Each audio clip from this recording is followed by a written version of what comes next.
us the links then? Yeah, well, I'll email. Yeah. You've got your emails.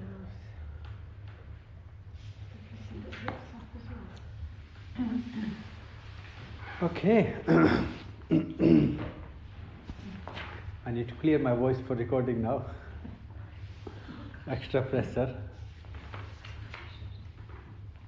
I hope you all enjoyed the physical Hatha Yoga practice. A little bit more active in this month now compared to the month one. Quite a bit of things that we need to talk through or understand.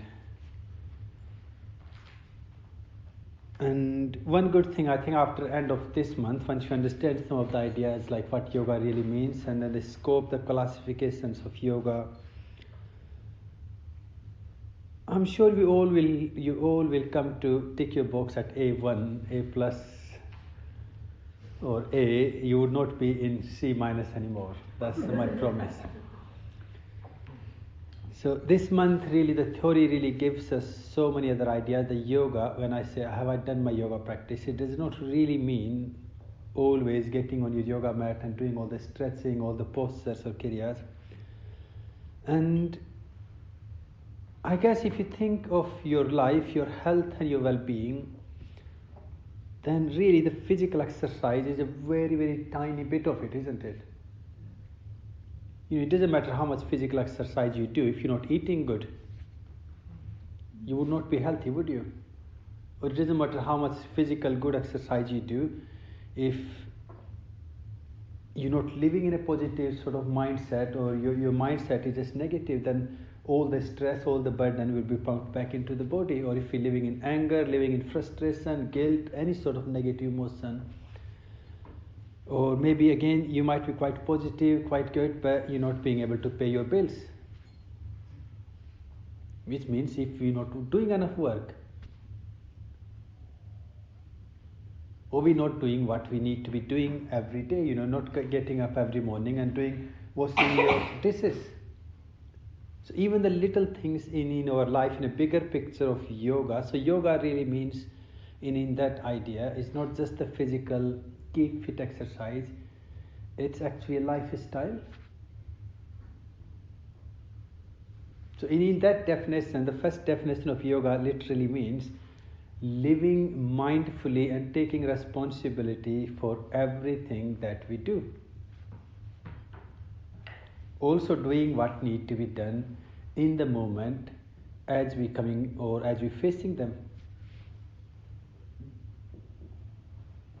So it's just actually the whole life, the union we're talking here, the union of our body, mind and soul. And when do we have that union?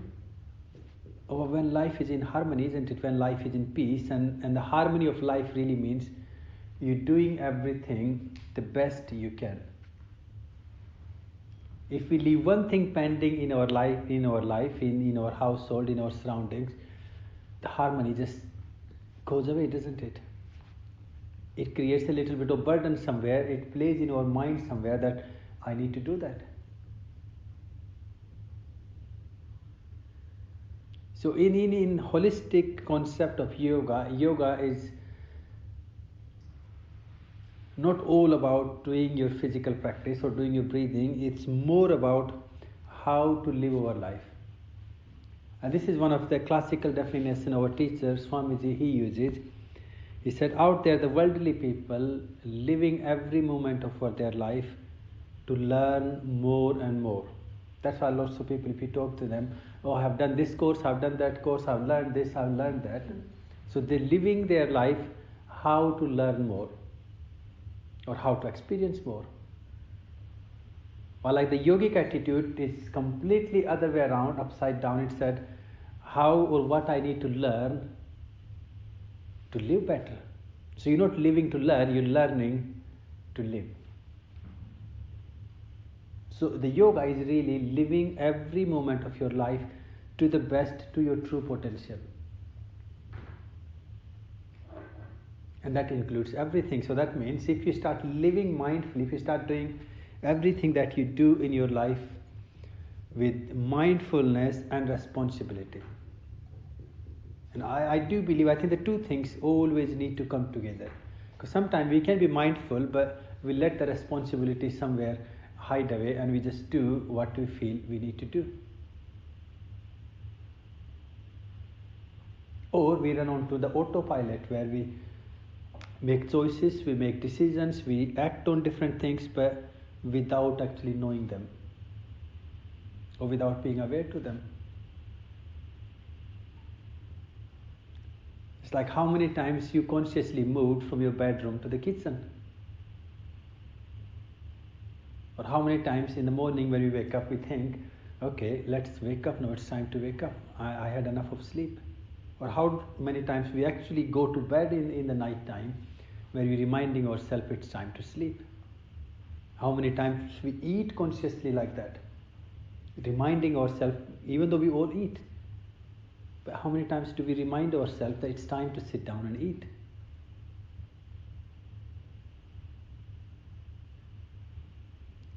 So normally we just constantly living into this unconscious choice making process, or the habitual sort of process where choices are made somewhere into the back of our head. Are we just following them? And somehow it's quite amazing that the habits can be so deeply ingrained that everything just seems to be going in some sort of order.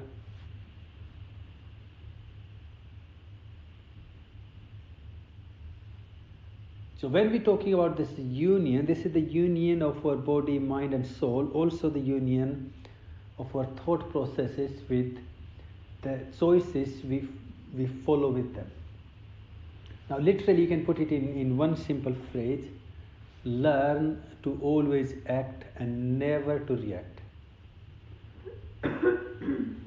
Always to act. Even if there is a thought, it should be your action. And when it's action, well, it is your thought, because reaction is when someone else putting it into our head and we reacting to it.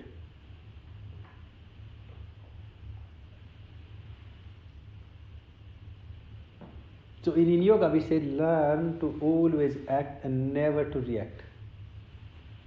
And it's some the words like the English word, you have responsibility.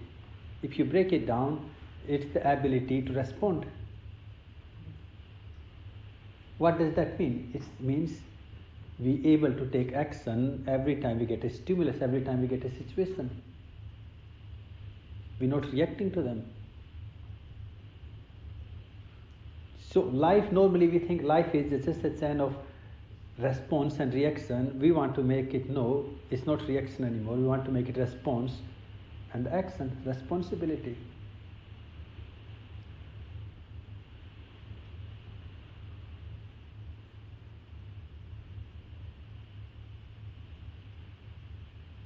So start to become aware, start to become conscious to all that going or playing in our head. And how do we develop that? How we get to that point?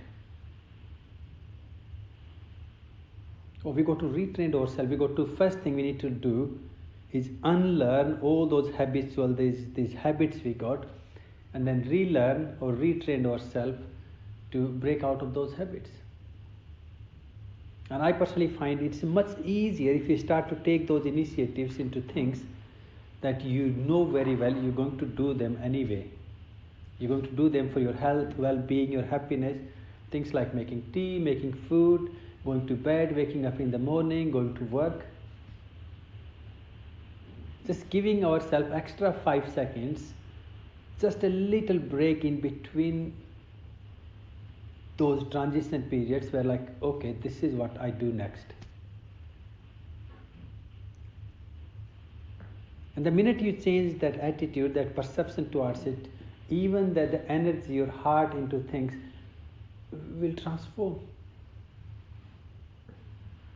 Because lots of people struggle these days mentally or emotionally because, well, they got nothing to appreciate about.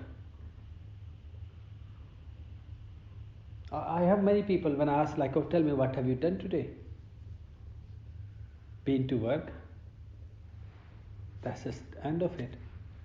I'm like, I'm sure you would have done something more than just been to work. Then they might tell you a few things they have done in the work. Oh, okay, maybe the work is important to pay your bills, but still there are far more important things in our life that we have about our family or the relations, all these basic things that we need to to be healthy. If you stop, if you stop doing all those things that need to be doing before you get to work, how would you get to work then? If you don't have your breakfast, if you don't do a bit of exercise, or if you do not have a nice talk to the family, the kids, or the partner, or even a little animal, a cat or dog you have. So this mindful living is actually giving us a bit of time to appreciate the basics of our life that we need to do, regardless of you like them or not. So it's better we like them, isn't it? Oh, you got to eat food. We know that. We got to have drinks. We got to talk to our families. We got to talk to friends. So if you think in a literal way, what this mindful living really changes in us, it changes that awareness, that appreciation towards all these basic things that we just don't count them.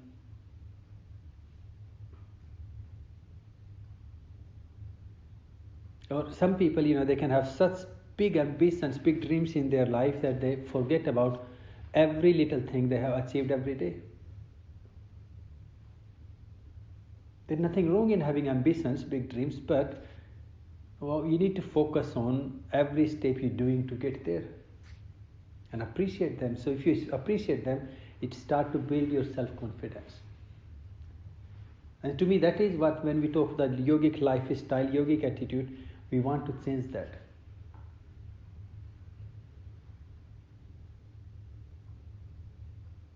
And this is why in yoga we use the term dharma. That what we do is our dharma. It's the duty that we must follow. So even your eating, your breathing, your talking, everything becomes your dharma. Everything becomes a duty that we must fulfill to live this life healthy or happy. So it's not a weight, it's not a burden anymore.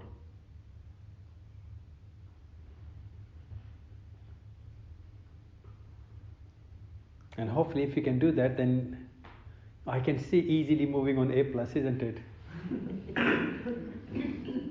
And then when you look at the lifestyle that way, then yes, you also see your physical practice, your something to keep fit is also important.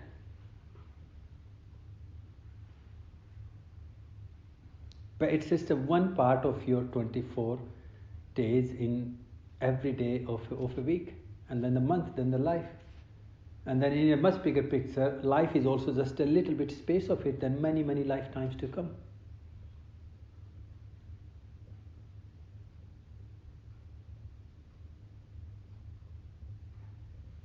So changing our attitude or perceptions towards ourselves, towards our life, towards the life events becomes the first step into our yogic lifestyle.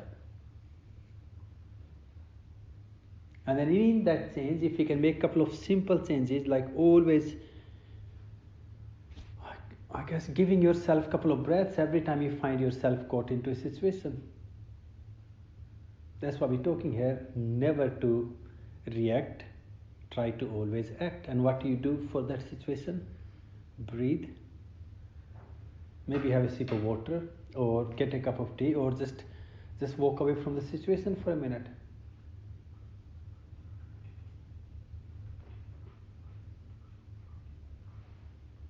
Because when you can act, then even if there is a emotion, you might think it's negative, but if it's your action, then it's not negative anymore. You're trying to tell a child who's standing on the cliff and you know he or she is going to fall. Now if you said gently, you're standing in the wrong place.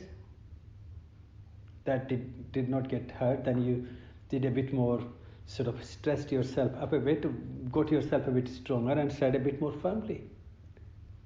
And if that did not work, you knew the child very well, you got a bit more firm voice. And sometimes we tell our children off with a bit more stronger voice. You get a bit of anger there. But because it's your action, it's your responsibility to avoid much bigger crisis that the child might face. Then it becomes your action, isn't it? But if your anger, if your emotion, your reaction was just simply reaction to something, whatever going on in your own head or the situation, and we burst out to somebody, or we feel bad about it. So in yoga we say create a little gap, a little bit of space between the stimulus and your reaction. And this is to me the whole concept when we talk about stress and stress management in our life. That's just the very basic of it. Because the minute we have responded in a reactive way, in a negative way, well, the first thing is we can't take it back. It's like you left your arrow from your bow, and when it's gone, unless you're one of those superheroes you see in the movies, especially the Bollywood movies, they shoot the arrow and then he will run to chase it and stand with his fingernail and he splits in two and then it just kills two people. So maybe if you are one of those Bollywood heroes then or heroines, maybe you can go and catch it. But otherwise there is no hope, is it?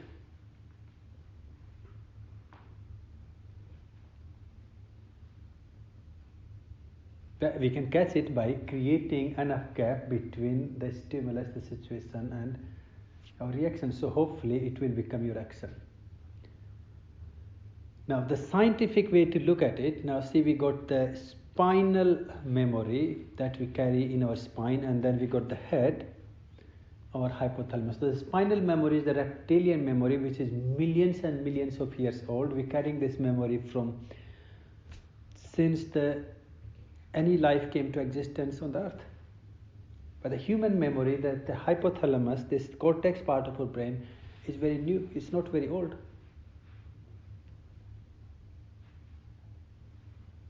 Now, I guess you all know that the animals have only two instincts, don't they? Either fight or flight, which is for survival, how to survive, how to live. And we all have that too. And I'm glad we have it. Otherwise, I'm sure, we all will not wake up every day. Either due to the situations, the problems, or when you're driving your car around, we need to have this quick response to respond to lots of things. So it is there for a good reason. But the only trouble is when this response coming from a spine is coming from the reptilian memory, the animal memory we carry in our spine. It happens within 1/10 of fraction of the incident. So I'm sure if your hand goes and touches the fire, before you would have even thought about it, your hand just being thrown away. Or when you're driving, before you thought about it, you see something and you brake the car. And it happens many times, and then you're like, how did I do it? Even you were not even looking at it in a way, like in a conscious way. But somehow it just happens.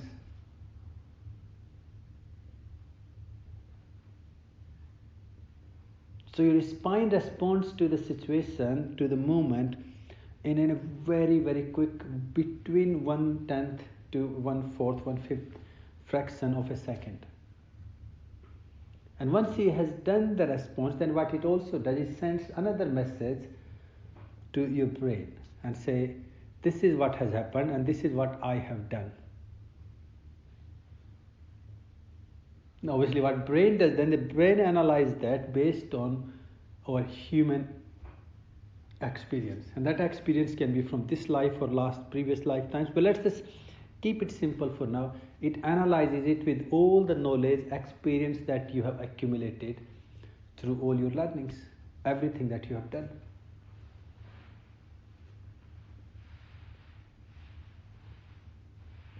And I'm sure again when you look at some of the disastrous situations where sometimes you felt like you nearly braked and then you just did a bit of swing around and you just drew past and you realize there's two other people behind. If you would have braked harsh, you would have maybe created more problem, or sometime instead of braking you just find yourself flying the car into a different direction, or just Just going slightly sideways before you break it.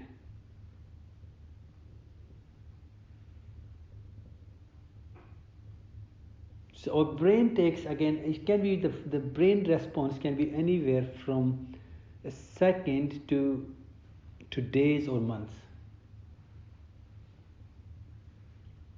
Okay, the brain does not just give you the response, it has to properly analyze it. And sometimes I'm sure we all go through that. You're just like thinking, oh, I don't get it. And then after a few days or maybe a few months, you're suddenly like, oh, no, I got it.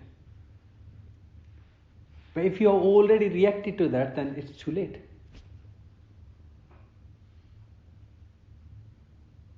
So our brain response, our human response needs at least another second, minimum second, between the spinal response before it can give you the right thing. This is what you should do here. And this is where yogi is trying to tap us about this mindful living, mindful lifestyle.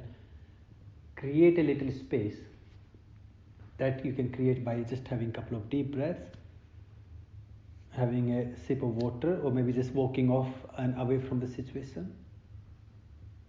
And this is one of the things, even the modern science, the modern doctors, they're applying it so amazingly. When people are struggling with the mental or physical health problems, they do come and tell you, why don't you go on holidays?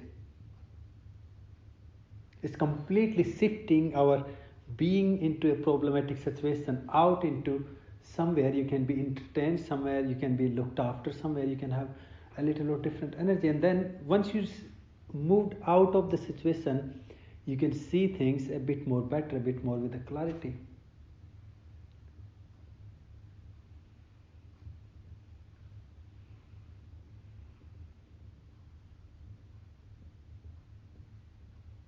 So creating a little gap between that situation.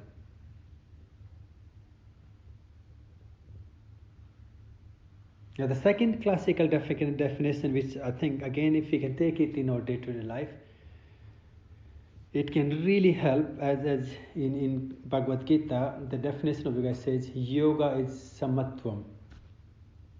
So this union, this mindful way talking about, is that try to maintain equanimity in your life. So when you got the result exactly you wanted, or maybe you got more than that, we get excited. And when we don't get what we were expecting, we get disappointed. And in some ways, if we talk into the concept of stress or excitement and the depression, the both are doing a little bit of damage to our health. I'm not talking about the little bit of excitement is good, but if it's over excitement, and really if you think about honestly, there are more accidents on the road because when people are overly excited about something, they're just like too much happy, and then they end up into, or same thing when we make more disastrous choices or the decisions in our life when we are overexcited about something. We tend to lose that conscience, we tend to lose our reasoning. Same thing if you think about your heart or your breathing, for them both are same situation. Your heart is pumping too fast because you're excited about something, or your heart is pumping too fast because you're stressed about it. There's not huge difference, is it? And when we lose this balance, then what happens? We lose our balance, we lose our integrity, we lose our reasoning or the intellect. We can't make the right choice. So this is second practice in day-to-day life. It says, try to maintain a balance, the equanimity, harmony in your day-to-day life. Don't get overexcited, and also don't get too much annoyed and too much upset about things. Which I guess practically you can say, see yourself and your life as a normal human being. Don't over expect from yourself, or don't over expect from people around yourself. Because I think the biggest problem again we might have in our life is disappointment. Disappointment when we're not getting what we're expecting. So the problem is not in what not getting it, is it? Problem is because of our expectations.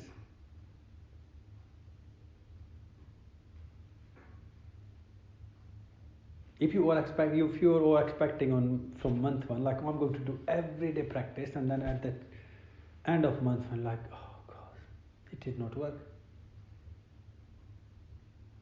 But if our attitude is like I'm doing my best, and hopefully as I go through the practice every day, in few months or maybe few years, I will build onto it. And when you don't have that expectation, then even if you've done a little bit, somehow in your heart you feel contented, you feel happy about it.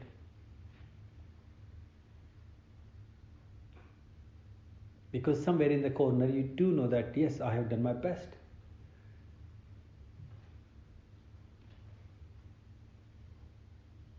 So try to maintain that equanimity, try to maintain that balance in our life.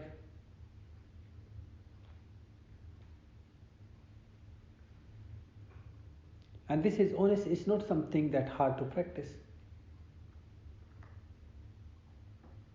Maybe a little bit of kindness, little bit of compassion towards either yourself or those people existing in your life, either the relations, the people in your work. If you can be a little bit kind and compassionate to them, I think we've done half of the equanimity already.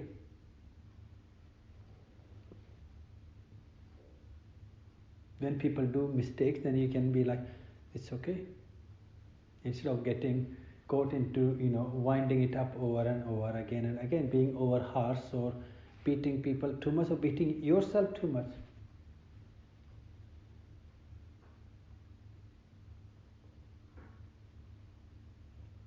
And this is so interesting. In Bhagavad Gita, the Krishna, he explains it in like a literal step by step. He said, when you got too much expectations, what happens? Either you get them or you not get them. If you get them, then you forget about it. It's interesting, they say you forget about it. There is no gratitude, there is no appreciation. And if you don't get it, then you are disappointed. That disappointment results into anger, guilt or frustration, depending on, if it's you, then you feel guilty. If it's somebody else, you feel angry or frustrated. And gradually you feel short-tempered, you lose the balance, you lose your intellect, your buddhi, your mindfulness, your reasoning. And then we become a volcano. It can erupt any time it needs to be erupted.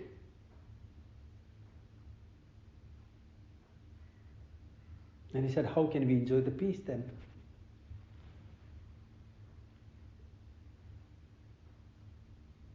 So if we can change the word expectation with I'm doing my best and leaving the rest, and also being kind and compassionate to people around us.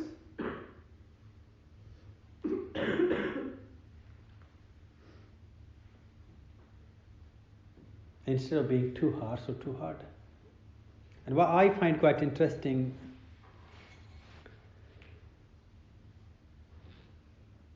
is I find it so interesting that we tend to be much more kinder or compassionate about people who actually have nothing to do with or do anything in our life.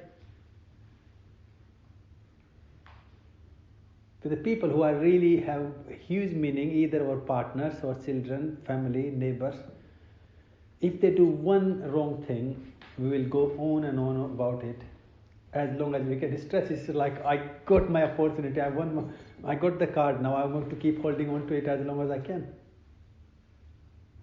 But the people who have nothing to do with our life, we tend to like easily, it's okay.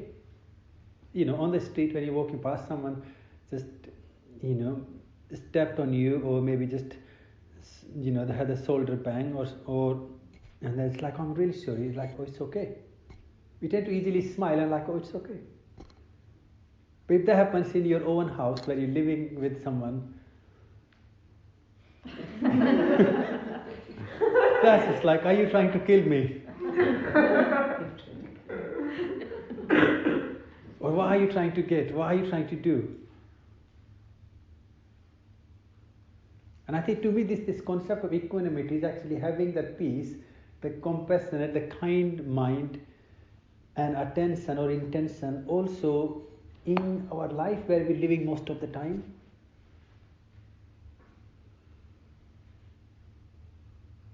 And I know it's a hardest lesson to practice. Deepika is raising her eyes, looking at me. It's not easy, but I think to me, that's what we all need to master. Why can't we kind? Why can't we easily let go, forgiving and moving on with people that we know we got to live with them anyway? So it's better to live in happiness, better to live in appreciation, better to live in this letting go sort of heart or philosophy or intention.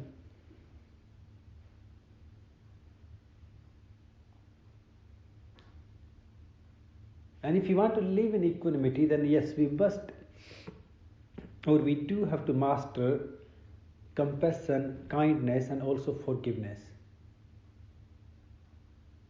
or letting go. Because if we can't do one of them, it's just not going to work, is it? So we have to master letting go, we have to master forgiveness.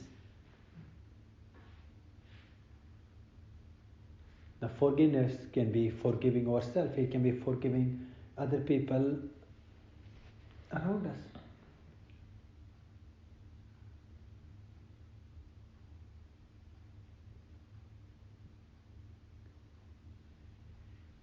And through that, then we can come into the third, another beautiful classical sort of approach into understanding yoga in our daily life. Doing our best and leaving the rest. Which means we need to put all our effort, our intention, our mindfulness in things need to be done by us. And not worrying, not stressing, not getting too much caught into what I get from it.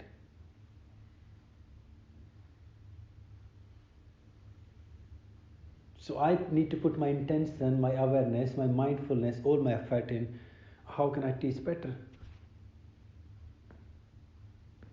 Instead of worrying about would you like it or not.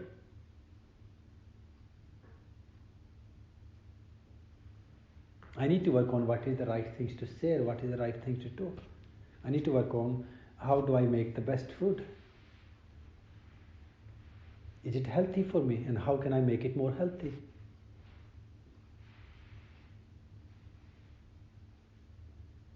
But you're not worrying too much for the fruit or the outcome of actions you do.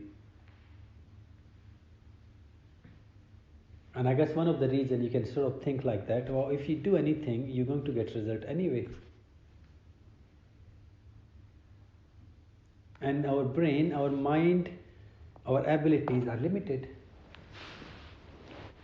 Properly, you can think only one thing at once. You can either think, what do I get, or you can think, how can I do it, how can I do it. So when we're thinking what I get from it, what's happening, we are distracted from what is happening in front of us. We are caught in something that might or might not happen. If you're caught in how many tomatoes I'm going to get from a plant, and then not even looking after it, what's going to happen?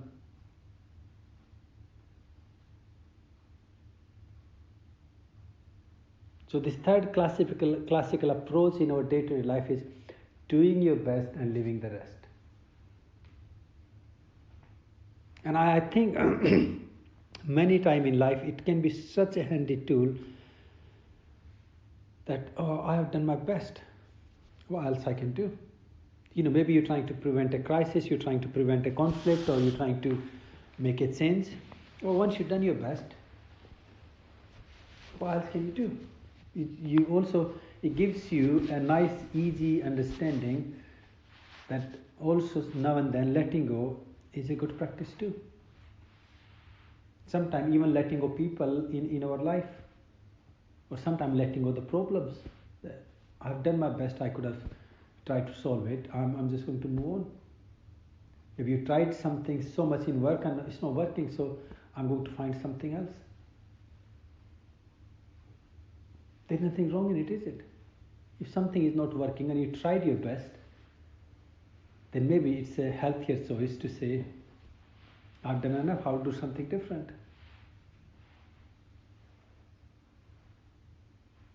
Otherwise, we will end up in suffering more with depression or any sort of mental problems.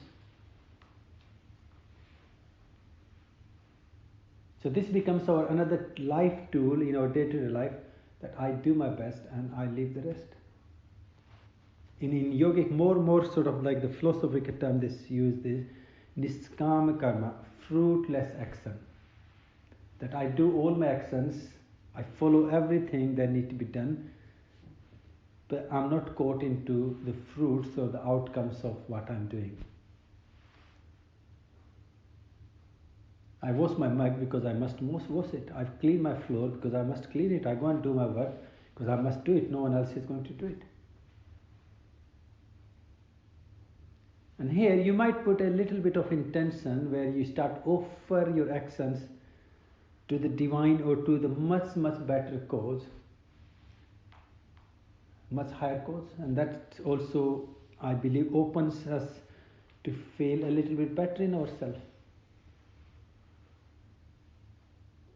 You can literally say, I go out to teach so I get paid.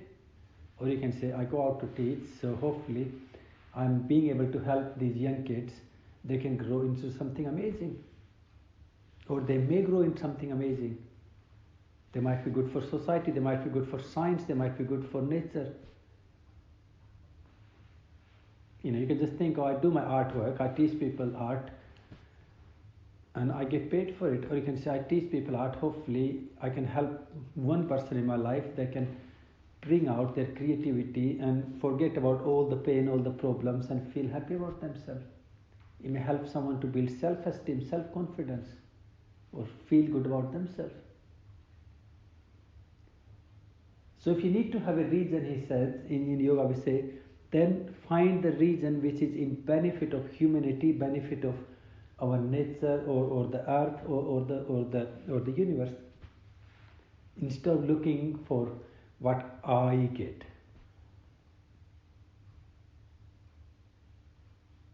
And you can keep reminding yourself again, look, I will get the fruit anyway. So if the I is getting what it needs, why do you worry about it?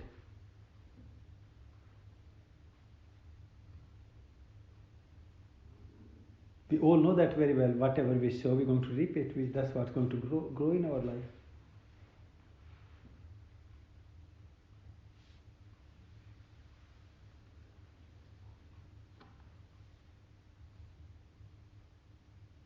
So changing some of these ideas, some of these mindful intentions in our life, that our living itself becomes a union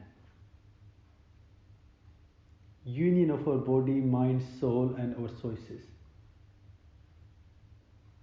And I like one of the guy, I think it might be the Gandhi or someone says that the highest form of mindfulness or conscious living, the human consciousness, is getting to the point where what you speak is what you think. And what you do is also what you think and speak. When all three of them become one. That I think, I talk, and I do, if all of three becomes one.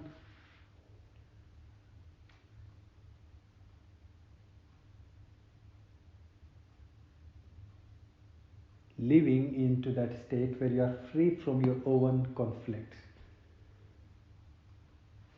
That this is what I want, this is what I like, and this is what I have to do. If you want to put in like one phrase, this is the biggest problem lots of people suffer these days. That what we want and what we like and what we do are completely different things.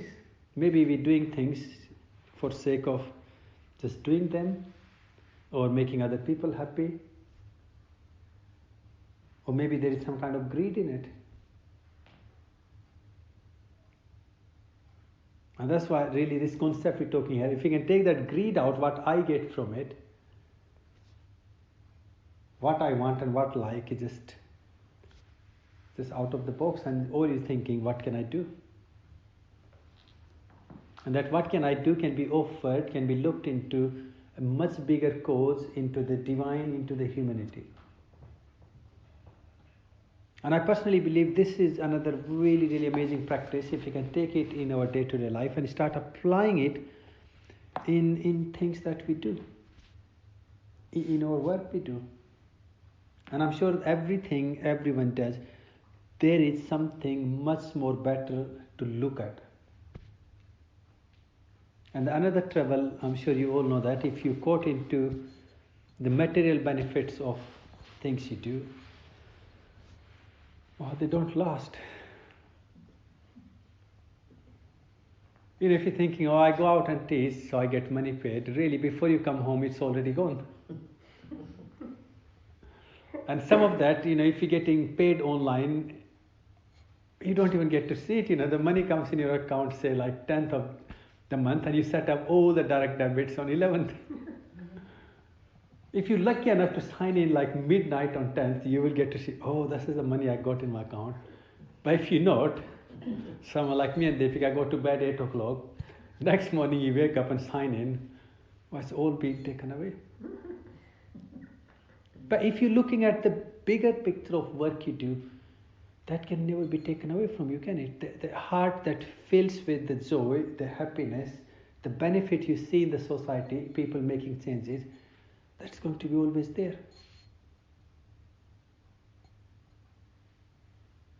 Because you will see that growing every day.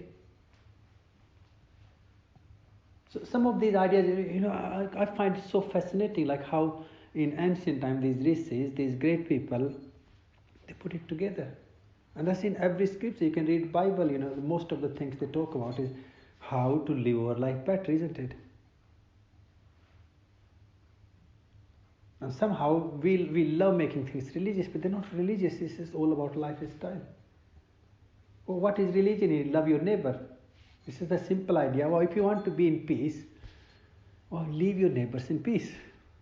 There's no religion in it, is it? It doesn't matter if you're Hindu or Christian or Muslim.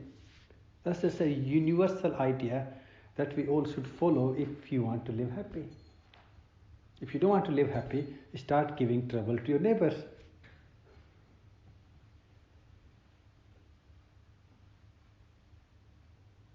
And these are really the basic things we're talking here. Hopefully it starts to expand our horizon of thinking, horizon of our attitude, and the intentions to see that life is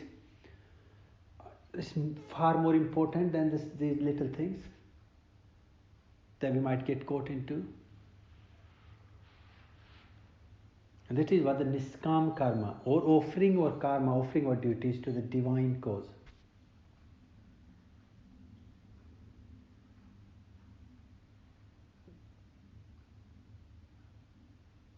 And it can just make, honestly, the minute you think, even you see your shoulders is lifted up.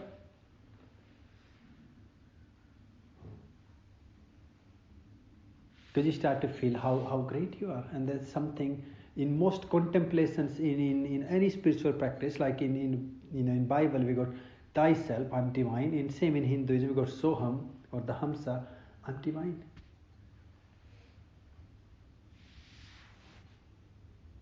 If you're sitting there thinking I'm useless, well, everything going to sink down and gradually you become that.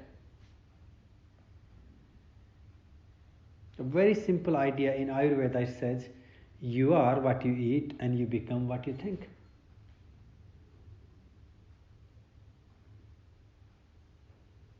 So again, the fourth part of our lifestyle is, what do I think? I need to be a little bit careful about that too. Somewhere I need to take responsibility for all the indulgence into thinking. When I'm sitting back and doing nothing, making my stories in my head.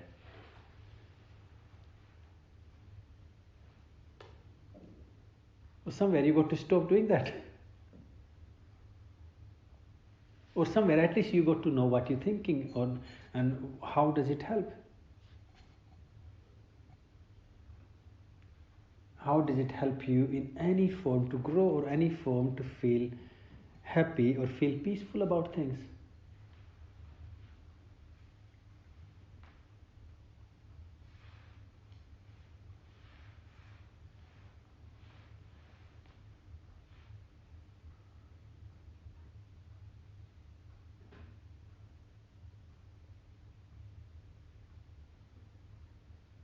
Because I know we all think we have such a great ability to think. But can we actually think? Are we just being another machine that whatever people giving it to us, whatever we're getting from situation, we're just muddling around them? Or do we actually have the ability to think? Do we have ability to even know what we think or what we're thinking? Or is it just like going on and on and on?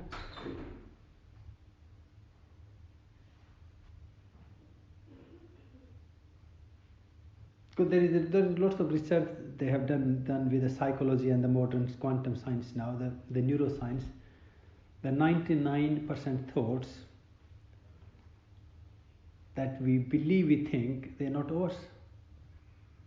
They're just being planted in us, planted by society, by education, friends, or dumped on us, or we taking them on, sitting here thinking, oh, what do you think about me? Is it really your thought? Or is someone like walk past and like, oh, hi, how are you? You're looking pretty today. And then we're just thinking, why did he say that? What does he want? Or you just stand in front of a mirror, what did he look? Why did he say I'm looking pretty? And then trying to look for anything that you think might have just made a sarcasm. And then it goes on and on and on, isn't it?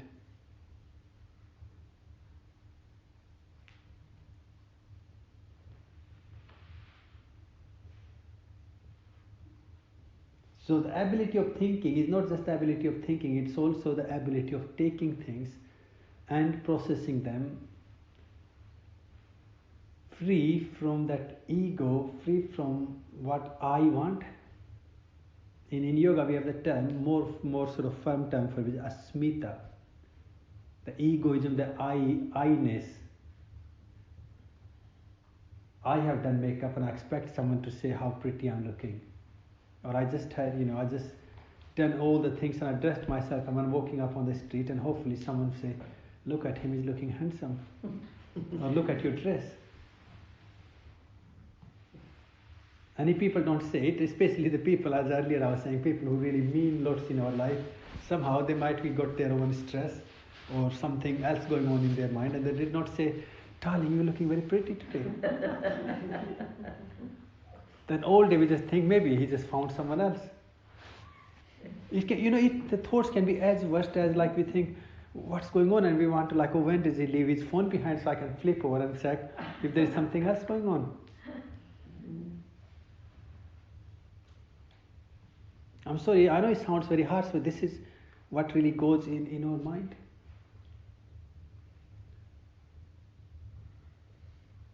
This getting caught into what I expect or what I want.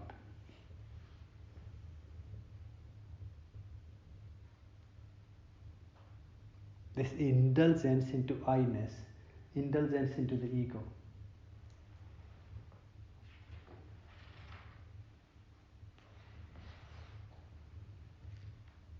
And for this, what we're trying to look into, we're trying to change a little bit of our attitude, the ideas in our life. And hopefully we can see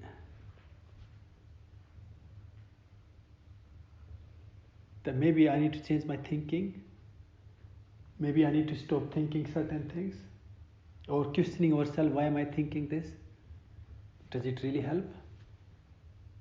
Does it help me to grow? Does it help me to be healthy or be happy at all? If there are any foundation, is there any reason for these thoughts? And I do believe this constant inquiry, we call it swadhyaya, the self-study, the questioning, really helps us to grow. But the questioning must be asking ourselves, not other people questioning, or why did not you say it, or why did not you do it? Maybe sometimes the questioning should be, why am I expecting this? What am I lacking for? Is it just something to do with me or something to do with other people?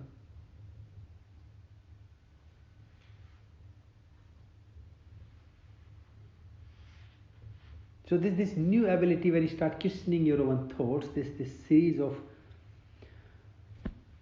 which obviously I'm sure you all know that the negativity does have a huge attraction, doesn't it? When you're sitting down thinking how great I am, it does not last for long. But if you start thinking, how people are doing wrong things in your life, and then you start sort of contemplating on them, that story will go on and on and on until you get properly angry about it.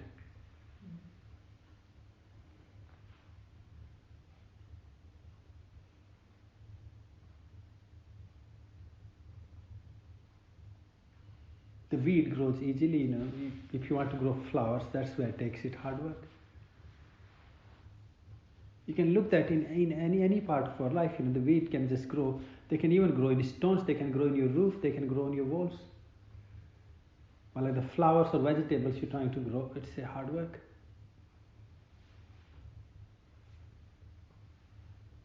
And I guess anything good cannot be taken for granted, can it?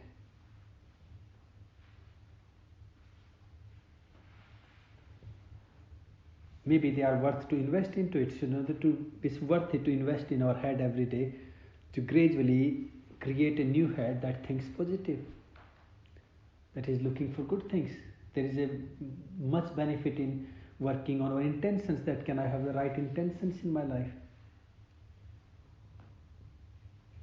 But the things that are not worth it, they're not valuable. You don't have to work on them, do you? They're just there, and all you have to do is just let yourself get caught into them. Or sometimes I wonder, maybe it is because of our social or our cultural or education system. I want to say sometimes I do seriously think maybe it is because of the system we all are living in, the way the education, the way the society now, everything being fed into a brain is so someone else can control us.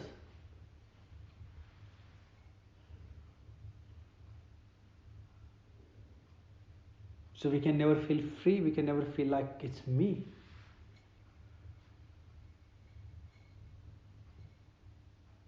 We're being conditioned into this thinking, conditioned into looking downward to ourselves, or we conditioned into judging ourselves. I'm not good in this one, I'm not good in that. But in reality, do you need to be good in everything? No, you don't. If you can be good in one thing, that's enough. That's what the diversity in our life is really about. Why the universe has created us all in a different shape, different way of thinking, different way of doing things. So we all can fit together in the society. Someone can do math, someone can do science, someone can do the arts, someone can do building. If you all work together like a team and appreciate each other,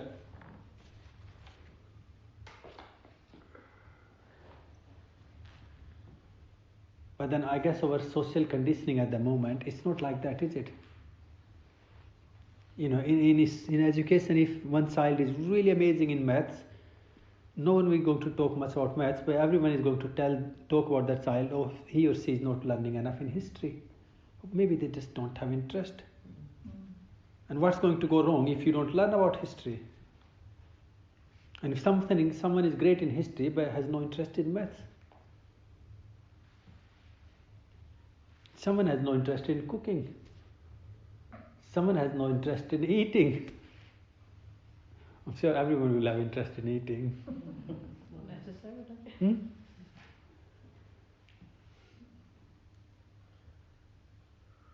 Maybe we don't need to, constantly muddle into these thoughts that what I'm not good in. This is where we're talking about this ability of thinking. The people who can think really means they can tap into their own abilities, their own skills, and they put their thoughts in how to harness them, how to use them. And that's where you become great artist, you become great musician, you great scientist, you become great in sewing or fabrics or anything that we do.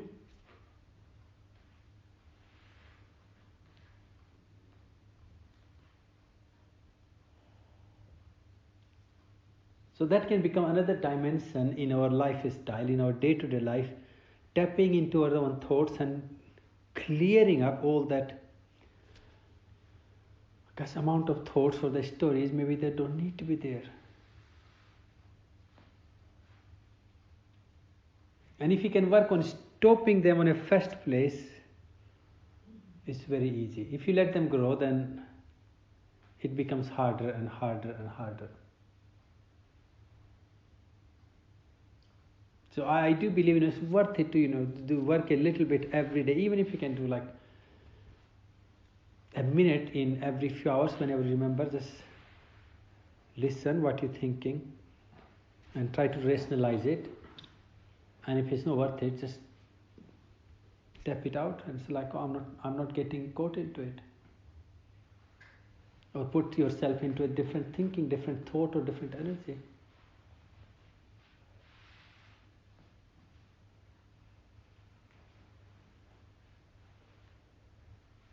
And the stress level will naturally just go away. You will be like, oh, I haven't got any problem anymore. Because 80% problems are not really problems, they are the opportunities.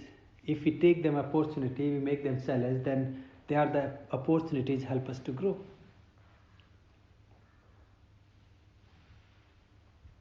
But if we get caught into what I want,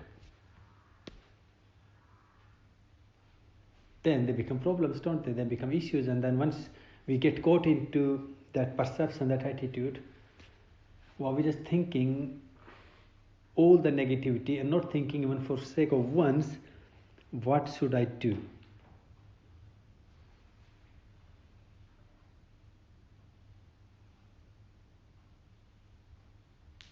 And the minute you think, what should I do? Everyone is capable of solving or dealing with most problems. And I do kind of, again, another thing I do believe in sort of my experience, and you can talk to Deepika too, we do kind of see that the intensity of problems we all get, they are actually just perfect for us. I've never seen people getting problems they can't deal with.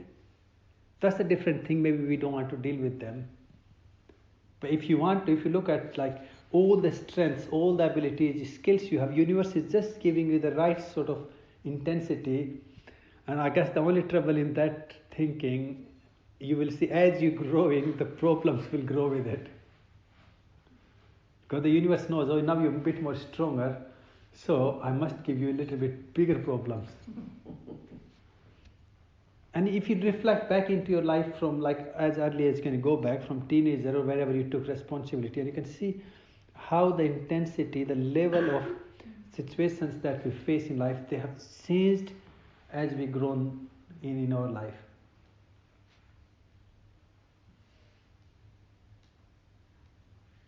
Which is obviously, if you're looking into growing and experiencing, then it's a perfect ladder you're climbing up. Because how higher you climb, well, more tiring it gets.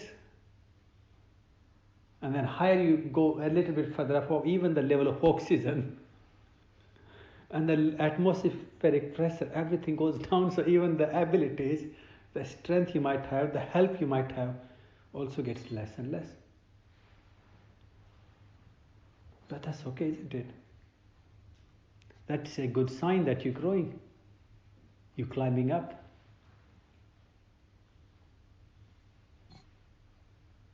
So I will stop here with these thoughts, and hopefully you can see the point. Just using some of these basic ideas and expanding your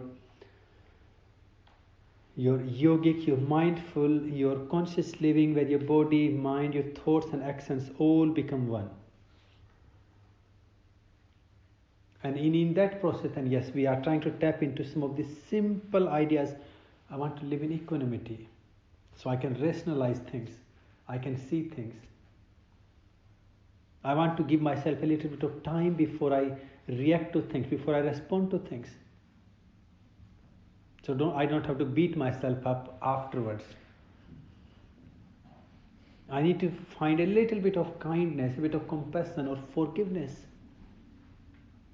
That it's okay, I'm a human being, I can do mistakes. Or people living in our life, they're also human beings.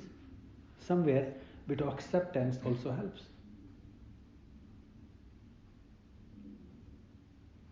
And then doing our best. putting more and more effort or mindfulness into what I can do instead of thinking what can I get. Because when you do things, you will get the result of fruit of it anyway.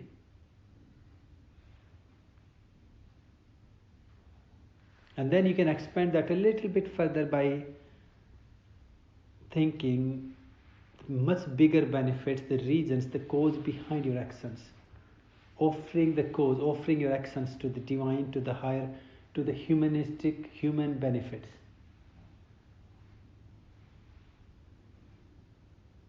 Going out of that what I get when I do the work, instead of thinking, what am I giving to people and how does that help other people?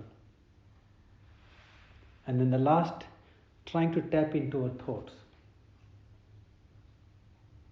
Just simply tapping into them and plugging out the ones you know that this is not necessary, they don't need to be there. Or maybe questioning ourselves, why am I thinking like this? What's wrong with me?